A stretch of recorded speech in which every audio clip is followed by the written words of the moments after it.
Hello, bienvenue sur cette vidéo. Aujourd'hui, on va partager sur la guérison émotionnelle, sur la guérison du passé, des traumas et tout ça. Alors, qu'est-ce que moi j'ai découvert au fil des années, c'est que pour guérir du passé, pour sortir de cette spirale infernale qu'est le passé, les traumas, les blessures et retourner encore dans tout ça, c'est que première des choses, c'est vraiment se fixer un objectif, pour se fixer un but, une vision, se dire où est-ce que je veux aller, à quoi est-ce que je veux que ma vie ressemble, quel héritage je veux laisser en arrière de moi, quel impact aussi je veux avoir autour de moi, comment est-ce que je veux que ma vie soit.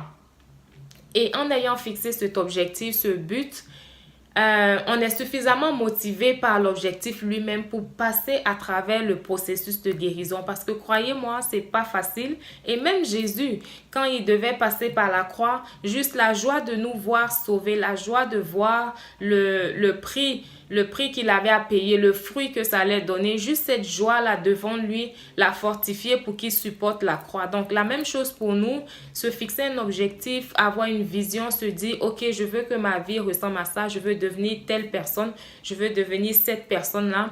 Ça devait nous fortifier suffisamment, nous encourager à passer à travers ce processus de guérison qui est de laisser le passé en arrière et puis demander de l'aide et tout ça.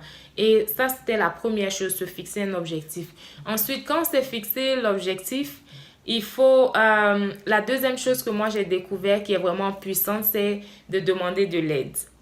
Admettre qu'on a besoin d'aide, admettre qu'on ne peut pas y arriver seul parce que on ne peut pas guérir du passé tout seul en étant dans son coin, en étant renfermé et puis en pensant que le temps va guérir les choses. Non, le temps ne guérit pas les blessures. C'est juste des couches qui s'accumulent et puis ça empire des fois. Donc, c'est admettre qu'on a besoin d'aide. Admettre que, Seigneur, oui, j'ai fait telle chose.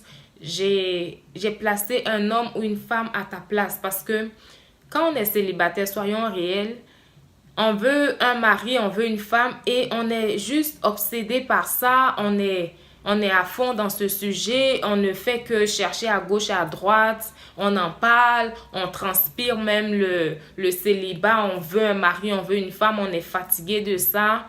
Et c'est comme si à la limite, on en faisait un dieu. On faisait un dieu de ce célibat ou de ce mari ou de cette femme.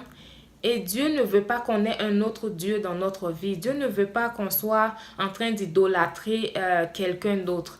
Et de cette manière-là, juste venir reconnaître, se repentir, vraiment demander pardon à Dieu. Seigneur, je suis consciente de mes torts, je suis consciente d'avoir mis telle chose en première place, d'avoir manqué au but, d'avoir fait ci et d'avoir fait ça. Vraiment, c'est de se repentir, être vrai avec soi-même, être vrai devant Dieu, enlever toutes sortes de carapaces et puis reconnaître que on a besoin de l'aide de Dieu. Seigneur, j'ai besoin de ton aide, j'ai besoin que tu viennes me pardonner, que tu me rafraîchisses. Parce que dans Actes 19:3, ça dit que repentez-vous afin que des temps de rafraîchissement arrivent.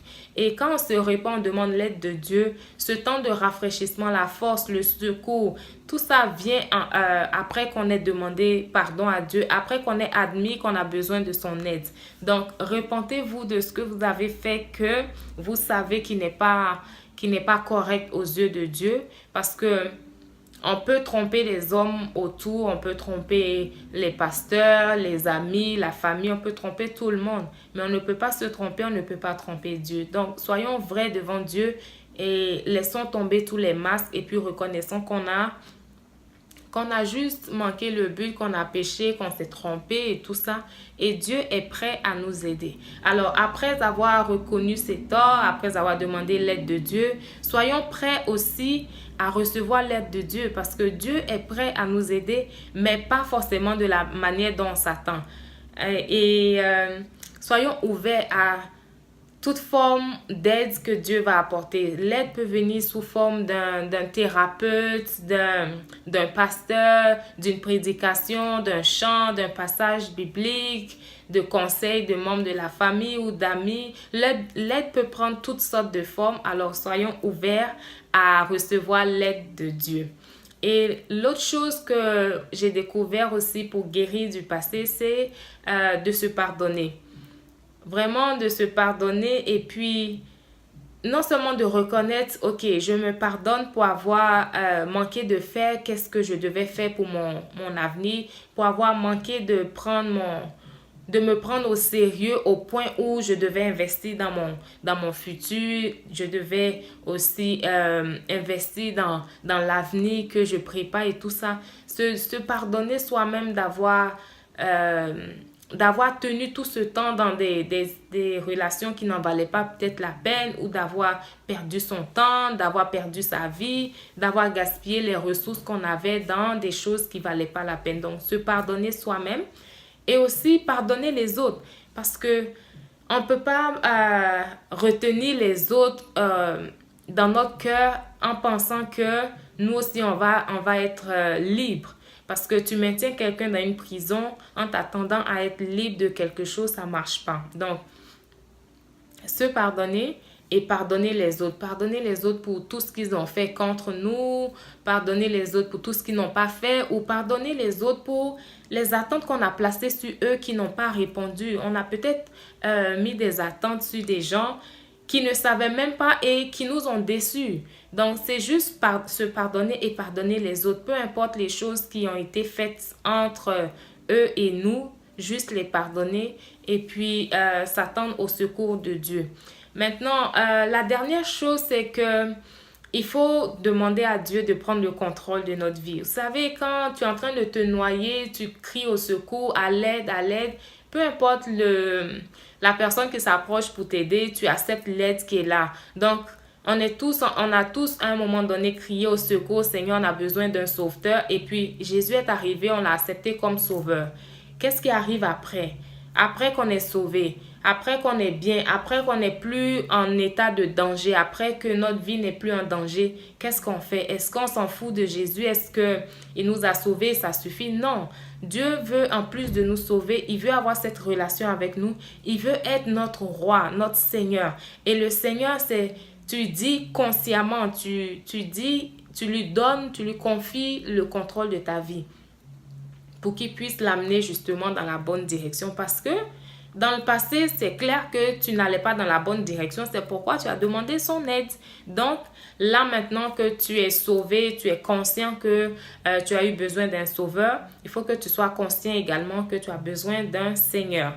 Et c'est dans cette phase que Dieu entre en scène pour maintenant prendre le contrôle de ta vie et te guider dans la bonne direction, dans la bonne relation, dans le bon processus. Et faire confiance aussi au processus. Faire confiance à Dieu qu'il est suffisamment sage, qu'il est suffisamment bon pour nous conduire vers la bonne personne, pour nous préparer suffisamment pour l'homme ou la femme qu'il a prévu pour nous. Et aujourd'hui, c'était ça. Donc, la première chose, c'est de fixer un objectif, se donner un but et ensuite reconnaître qu'on a besoin d'aide, demander l'aide de Dieu, se repentir, demander pardon et se pardonner aussi. Et finalement, c'est donner les rênes, donner le volant de sa vie à Dieu, reconnaître qu'il est Seigneur sur notre vie et faire confiance qu'il nous conduit vers le bon chemin. Alors, merci d'avoir écouté, taguez vos amis, partagez, invitez vos contacts qui sont en train de souffrir, qui se mettent des masques ou bien qui se voilent la face et qui pensent que le temps va réparer toutes choses. Non, le temps a son travail et vous aussi, vous avez votre part de responsabilité. Alors, restez connectés et puis on se retrouve dans d'autres vidéos pour parler de les étapes pratiques pour se fixer un objectif, pour sortir du passé, pour se préparer à rencontrer quelqu'un. Alors, on se retrouve dans d'autres vidéos. À bientôt.